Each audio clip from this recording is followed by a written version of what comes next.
Now I know your folks got roots in the state of Tennessee. What was it like playing for Coach Buzz Peterson, man? It was cool in Knoxville. It was cool. When they recruited me, they told me I have the keys, from day one, and that was kind of like that's a beautiful thing. That's great to hear when you get recruited.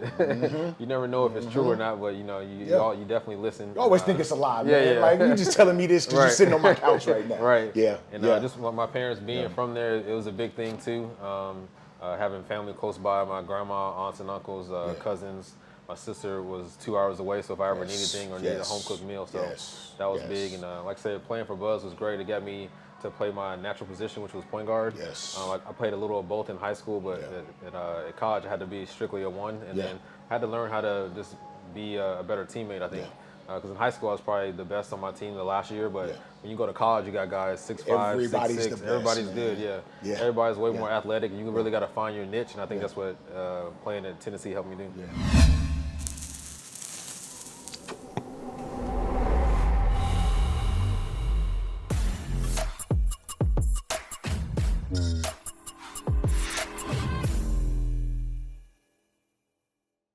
What's going on, everybody? Welcome back to the channel, CDL Cigar and Golf. We are here at the beautiful, beautiful, beautiful El Septimo Chocolate City Cigar Lounge right here, and I'm with the Vegas Kid. I got a special episode right now, man.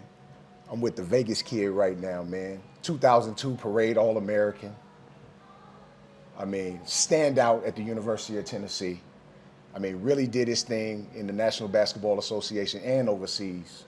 I got the Vegas Kid, Mr. C.J. Watson, in the building, man. What's good with you, buddy? Can't complain, man. How you doing? Yes, sir, man. Man, look, man, it's a pleasure to have you. I appreciate you following through, man. Been talking about this for a minute. Yeah, for sure. And we finally got you on, big dog, man. So, you know, I asked all my Vegas natives, everybody that I interview, I asked all my Vegas natives, man, for you, growing up here in the city, what was it like for you? Because everybody had their different experiences. You going, you being a Bishop Gorman product, things were a little bit different for you. But your experience growing up here in the city, man, what was it like for you, bro? I mean, for me, it was cool. My parents didn't have much. They, made us feel like we had enough. But just other than that, it was just trying to stay out of trouble, just like everybody else. Find an opportunity, and then, just have fun at a young age, That's probably what it's all about. That's it, man. But yeah, so take us back to those Gorman days, man, because, for us here that's ingratiated in the city, that grew up in the city, we grew up not liking Gorman, bro. Everybody like that was a real thing, man. I don't know why. That was a real thing for us, man. Us inner city kids, man. We just thought Gorman just had it all, bro. Because you didn't have to be zoned for nowhere to go. They could pick up whoever they wanted to. But take us back to those Gorman days, man. Exactly what are your thoughts, man, being a Bishop Gorman product, man, and being able to come from that cloth, and being able to continue your career from Bishop Gorman? It was fun, man. I'm definitely grateful because, like you said, a lot of inner city kids don't get the opportunity. Absolutely. I'm glad that I had parents that cared about my future, and try to set me up for success. But I think just going to Gorman helped me open my eyes to a whole bunch of things. Like you said, just the whole prospect of having money and not having money. That's kind of my first instance where I dealt with racism. Really, it was at Gorman. So yes, sir. There's a lot of little things that people think that Gorman's is great, thing. I mean, it's a great school, but there's some downsides also. But I definitely think that was the first part. But that kind of helped me turn me into who I am today, and then just kept me focused, I think. Yes, sir. Yeah, man. To your point, man. I know, I'm a Cheyenne High School grad, man. So we went to Bishop Gorman plenty of times and played over there, man. And it was a hostile environment. And this is at the time when it was on Charleston, guys. We ain't talking about the Duke Blue Devil. Yeah. It's like Cameron Indoor, man. So those from Vegas know, and everybody that's watching know about Gorman now. But they don't know about the Gorman that we know. Growing up, man. So it was a hostile work environment, man, when you went to that gym, for sure, man. So, but yeah, man. About when would you say your maturation took place? You going from being good to being great. Where do you think that part started? It kind of started like at Doolittle, man. That's where my love for basketball started with my parents, and Doolittle, making friends there, Yes. competing against people and having different types of environments, and everyone come from different parts of Vegas. Yeah. But also just coming to that main hub, which was Doolittle, where we sir. all played and got Yes, better. sir. We pushed each other. It was no friends on the court, off the court. It was all just I want to win. So That's it. I think that's when I really realized I was good, but then the next step took me to like middle school where I was playing against K. Rich and Montrell and all those Shout type out of K. players. Rich, man. Rest in peace, Montrell Johnson. They made me better. They made Yes, me indeed. who I am today. So I think that's a big thing too. Just those grassroots kind of really develop that hunger. Yeah, man. For those that don't know about the Mecca, Doolittle Community Center, man, we talking about with the man running barefoot on the side of the building. See, y'all wouldn't know nothing about that, man. You got to be from here to know that, man. So, so you leave Bishop Gorman and you head to Knoxville, Tennessee. Mm-hmm. Now I know your folks got roots in the state of Tennessee. What was it like playing for Coach Buzz Peterson, man? It was cool. In Knoxville. It was cool. When they recruited me, they told me I have the keys, from day one, and that was kind of like that's a beautiful thing. That's great to hear when you get recruited. Mm-hmm. You never know if it's true or not, but you definitely listen. You always think it's a lie, man. Yeah. Like you just telling me this because you're sitting on my couch right now. Right. Yeah. And just my parents being from there, it was a big thing too. Having family close by, my grandma, aunts and uncles, cousins. My sister was 2 hours away, so if I ever needed anything or needed a home cooked meal, so that was big. And like I said, playing for Buzz was great. It got me to play my natural position, which was point guard. Yes. I played a little of both in high school, but at college I had to be strictly a one, and then I had to learn how to just be a better teammate, I think. Because in high school I was probably the best on my team the last year, but when you go to college you got guys 6'5", 6'6", everybody's good, everybody's way more athletic, and you really got to find your niche, and I think that's what playing at Tennessee helped me do. I think, man, a lot of people that have really seen you play basketball really wouldn't think you were a point guard though, right? Yeah, because you're just a natural scorer of the basketball. So people wouldn't necessarily even think that. Right. But you're a real live floor general out there, man. You kind of, if I was to draw a comparison, I would say somewhere in the realm of like a Gilbert Arenas type. Yeah. To me, like a combo guy, but you're a natural scorer though. Right. Yeah. You know what I'm saying? But you can do both. Yeah, man. Yeah. So that's what I'll be looking at, man. So look, guys, man. Links and Legends right here, man. We sitting with the Vegas kid right here, man. Mr. CJ Watson in the building, man. Look, leave Knoxville. You go undrafted. You end up playing in Europe, in the G League. How did those stops shape you in your pro career? It being like, playing in your first NBA game, knowing, no one really knew you. Right. What was it like? Like I said, going undrafted and then having to start pretty much from the bottom and working your way up. It was definitely devastating, especially coming after college. I thought I was good enough to get drafted. Actually, a lot of people don't know this story. My agent at the time, Mike Higgins, they called me, Detroit Pistons called me with the last pick and said, we're going to draft you with the last pick. Mm-hmm. And we wait for the last pick and it doesn't come. So that's devastating. Wow. That's only 2 times I ever cried when my life was that time when I did get drafted and another time when my grandma passed away. So that was definitely kind of just changed my mindset and made me want to prove people wrong. Yeah. Made me even hungrier, just being resilient. And people don't know this either. Like a couple times I wanted to quit basketball. So definitely if it wasn't for my parents and stuff like that, I was overseas at the time and just was like, hey, this is not going my way.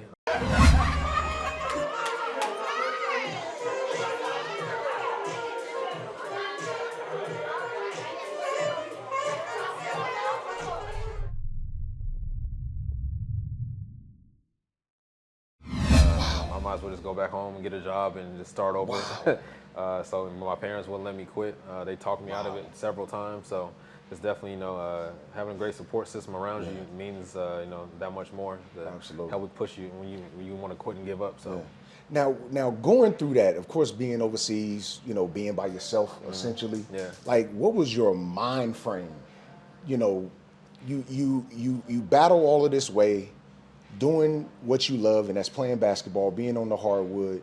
What was really going on in your mind, in reference to quitting? Like, what was really going on in your head, bro? It was just like, it was not working out. It's just not, people really think I gave it all I got. I feel like I tried several times, The outcome didn't really go my way. Then I was like in another country, so I'm like, what am I doing 5,000 miles away? When I call my parents, they sleep. When they call me, I'm asleep. Right. And my first phone bill when I got overseas was $2,000 because I never been overseas. Well, I've been overseas before, but I've never been gone from my family from that period, of time. Of course. Supposed to be by myself, being alone. So it was just a different time, man. Wow. It's tough. Like overseas is not for everybody. No. So you gotta be tough. You gotta be tough mentally to really get by that and get for the things that you really think that are normal. Calling and going to Walmart, going to your boy's house down the street, speaking the native language. Like that's the hardest thing is not being able to communicate with people at the grocery store. Absolutely. So that's my whole thing. Is kind of what kind of got me my mind probably just everywhere. Yeah. And I was still young at the time too. Of course, man. I think, man, this is a message, man, to the youngsters, man, that's coming up. Understand that it's only 2 rounds in this NBA draft, 60 spots. Yeah. Most likely, you're not going to be drafted. Most likely. There are other avenues to get paid bouncing that basketball up and down, man. There are other avenues. It's going to be difficult, as you could see firsthand account. It's going to be difficult. But if you're willing to go through that grind to get to where you want to be, playing the NBA like this dude, man. Look, man, Links and Legends right here. CDL Cigar and Golf. I got my guy, Mr. CJ Watson, in the building right here, man. Look, your journey continued through the NBA, man. You stopped in Chicago, Brooklyn, Indiana, Orlando. Tell the people what that was like, finally making it to the show. Yeah. And then city to city like that, man. What was that like, bro? It was cool, man. I got to play for some of the best coaches, some of the best players, guys I looked up and played up against. I played video games with before I got called up to Golden State. I was playing a video game with Baron Davis, and now I'm shout out his B. teammate. Yeah, BD is crazy. He's wild boy. Now I'm his teammate, and I can call him whenever I want. I can get advice from him. So it's definitely cool just to be able to see that and have have a childhood dream come true. Not only for me, just for my parents, for my family, all that kind of stuff. So being able to do stuff like that is what really is what it was all about. Absolutely, man. So what did having to constantly make transitions, sticking with that theme, man, and you having to really, jump city to city, man, playing on different squads, just having having to constantly make transitions really teach you about the business side of the National Basketball Association, man, because I think when kids really just look at it, they just see, okay, I'm playing basketball, and that's the end all be all. Yeah. That's really not it, man. No, it's a total business side to professional sports, man, that kids don't understand. Explain it to them. Yeah, you just got to understand it, man. You just got to really, I honestly didn't understand it when I first got in also. Yeah. Maybe my 3rd or 4th year where I really started to understand, like, oh, guys are really getting traded because of this or because of that. This is not in their contract or in that situation. So I think you just got to be able to be smart and also just play the game, you know? Yeah. And I think it'll go a long ways. Absolutely. Just being a good person will go Absolutely. a long ways. No question about that. I don't think people really grasp that concept about just being a decent person will take you so much further than even your talent will. For sure, yeah. If you're decent to people, they'll come find you, man. Oh, yeah. Everybody wants to work with you. Everybody got something good to say about you. There's guys that played 10, 15 years in the league. They probably weren't that good, but they're great people. Like they'll talk about you in rooms that you aren't in. Right, yeah. And that's what it's about. If you're a decent person, man. Yeah, for sure. Absolutely, man. Absolutely. I love it, man. Look, CDL Cigar and Golf, man. Links and Legends podcast right here, man, with my guy, the Vegas native right here, man, Mr. CJ Watson. Look, now I know you're a huge family guy. Like your family is everything to you. What role did your parents play in your maturation on and off the court? Pretty much everything. When I was younger, they instilled in me the work ethic that I have now, the dedication I have now. I feel like I'm a neat freak because my dad had a cleaning business, and I used to go all the time with him and clean up and all that kind of stuff. And just being resilient, the things that they went through, they try not to let their kids go through. Of course. To try to break generational curses. And I think that's the same thing I'm trying to do with my kids is be the same way. And they just provided me an opportunity. Who knows what the sacrifices they did or didn't do, but they tried to get their kid the best opportunity to have a better life than what they did. So I think that's what it's all about. Absolutely, man. And family, man, I think is just so important, man, when you're talking about the maturation, of course, of a person, but just the overall growth of a person, man. Family plays such an important role. A lot of people go, you know, not knowing a mother, not knowing a father. You know, I was watching the Sprint documentary, and one of the sprinters, man, they called him Kung Fu Kenny. He grew up in the foster system. Yeah. Like his entire life. Yeah. But he made it. Yeah. But somebody took the time that love and cared joy. about him. Yeah, for sure. And look what it did for him. This man was on the Olympic stage. Yeah. Can't tell him that's not his mom. Can't tell him that ain't his mama. You can't. She don't look nothing like this man. Can't tell him that ain't his mama, though. Right, yep. Can't tell him, man. Look, man, speaking of your children, speaking of your family, you got an all-American daughter. Yeah, it's crazy, man. It's crazy. I never... Like, how does that feel, man, as a dad, knowing that she went to your alma mater, played at your alma mater, and became an all-American just like you, man? It's crazy, man. I never wanted her to play sports. We never pushed sports on her. We just want her to be a good human, just give her the morals and the values that she needs and the traits that she needs to be successful in this world. Just like I said, just to be a good person. And she's going over and beyond and building a better resume than I am. She's only a junior still, so I'm always a proud dad. You see me at the games, I'm never clapping or nothing like that because I've been in all her practices. Yes, been in all her training sessions. So it's not nothing new to me. So nothing. And I expect it. So we're gonna put ourselves out and do something. We're gonna try to be the best we can. Obviously, we fall short of that, then I'm fine with that. Look, man, already committed to Pitt. Yeah. It's funny, man. One of my fraternity brothers, man, that I met while I was out in Pittsburgh last year.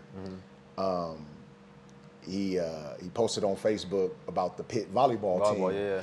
And I responded to him. I said, "Hey, we got a Vegas kid on her way out there, man. Coming, my boy CJ Watson, his daughter coming, man. She's coming for sure, man. So be on the lookout, definitely, man. Look, over 600 games played in the National Basketball Association. When you think about that, coming from where you came from, like how does that make you feel on the inside? Because now when people look at Vegas, and especially our time in high school, people didn't really come here to really check on us like that. No, we didn't have no sports. We was not a Vegas. Vegas wasn't the hub like it is now. Yeah. It's the hub now, right? But it wasn't in the early 2000s, late 90s, early 2000s. It just wasn't the hub like that.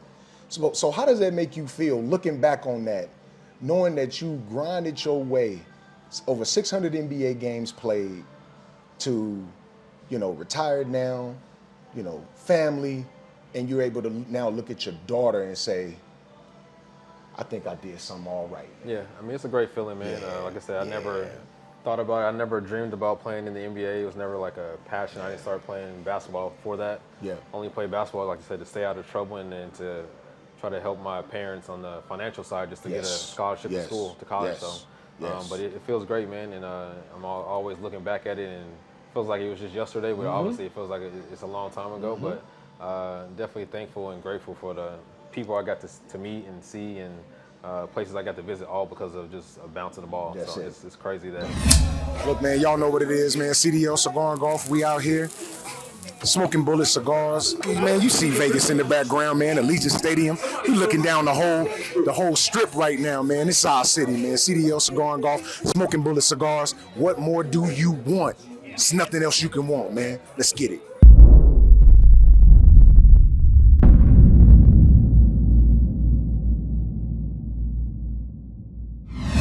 Places that it can take you. Wow, that's a beautiful thing, man. Because I know, me as a Vegas native, man, I'm proud anytime somebody from here just makes it. For sure, yeah. If you just really out doing your thing, man, I'm proud. Yeah. It really makes you feel good, knowing from the city that we come from, and knowing that the persona it gets worldwide. Yep. Sin City, they call us Sin City. Yeah. They say you can't raise children here. Well, I've raised mine here. Right. Done a good job raising yours Pretty here. good job, yeah. I think we all right out here, man. I think we okay, man. Look, what advice do you have to ball players coming up of any sport that aspire to play even on the college level, because I don't think people realize just how fortunate you have to be to even play on the college level. Right, yeah. It's 3% of people. Come on now. Yeah, I got a chance to play college ball. I got lucky. Right. You definitely got a chance to play Division I college ball and go on to play professionally. Yeah. What advice would you have for those kids, man, that aspire to play on the collegiate and professional levels? First and foremost, I would just say just have fun with it. Don't stress about it too much. Yeah. Like I said, I always tell people, if you can play, they're going to find you somewhere. It's in God's will that you're going to make it to wherever you're going to get to. Yeah. But other than that, I would just say, always have a backup plan. That's what my parents always preached, education and having a backup plan, because injuries always happen. Things like that happen. So you just want to be prepared just in case it doesn't.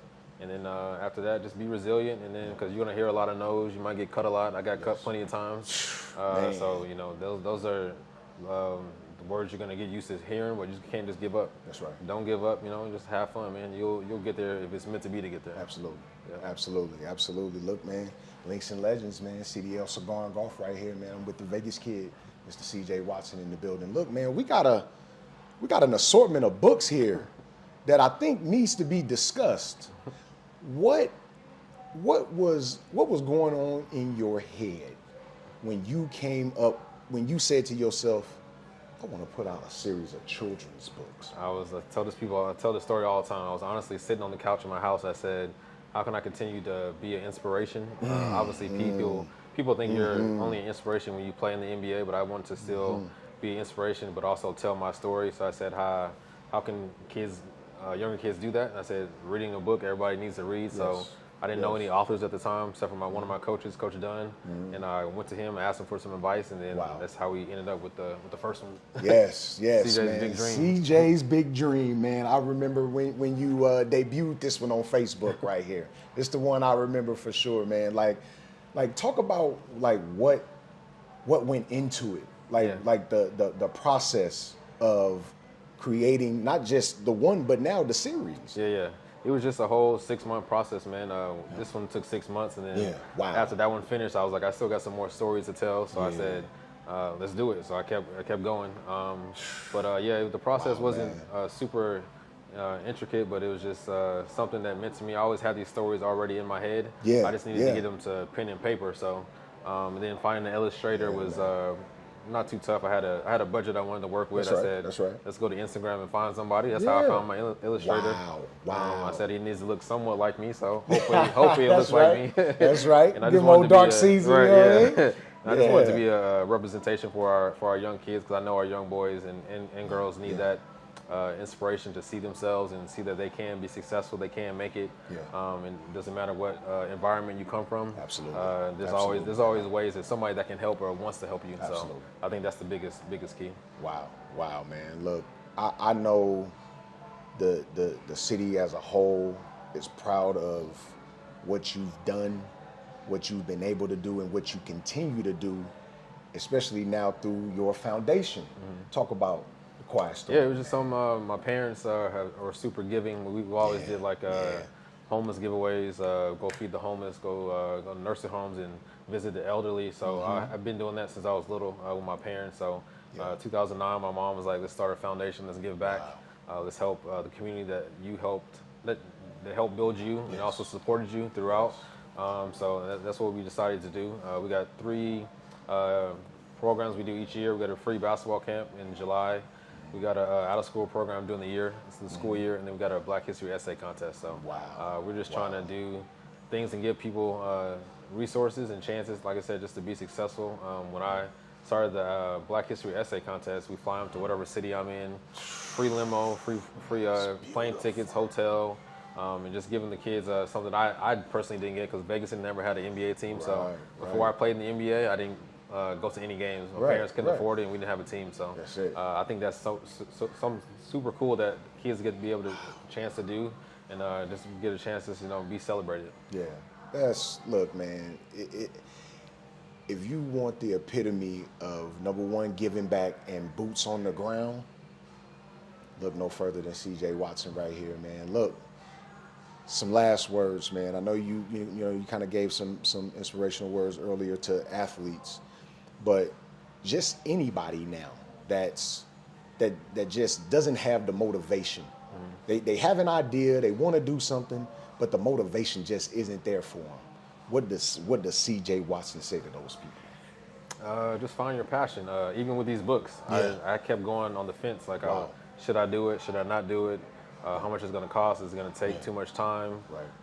And finally, I just said, let's just do it. And if it fails, it fails. If it doesn't, it's fine. But find your passion. Find what you're really passionate about.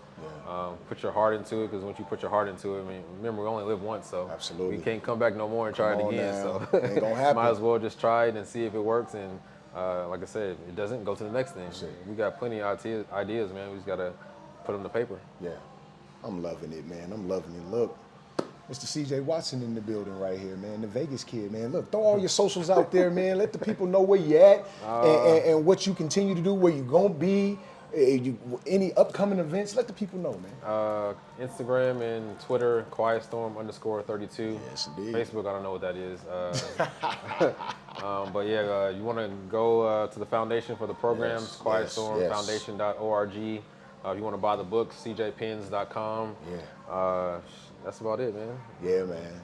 Look, man, it's the Vegas kid, man. Mr. CJ Watson right here, man. Look, I appreciate you joining me, big dog. Thank you. For real, no problem. man. Anytime. Big time, man. Look, Mr. CJ Watson in the building, man. This is CDL Cigar and Golf Links and Legends right here, man. The beautiful Chocolate City. We appreciate y'all chiming in, man. Love. Yes, sir.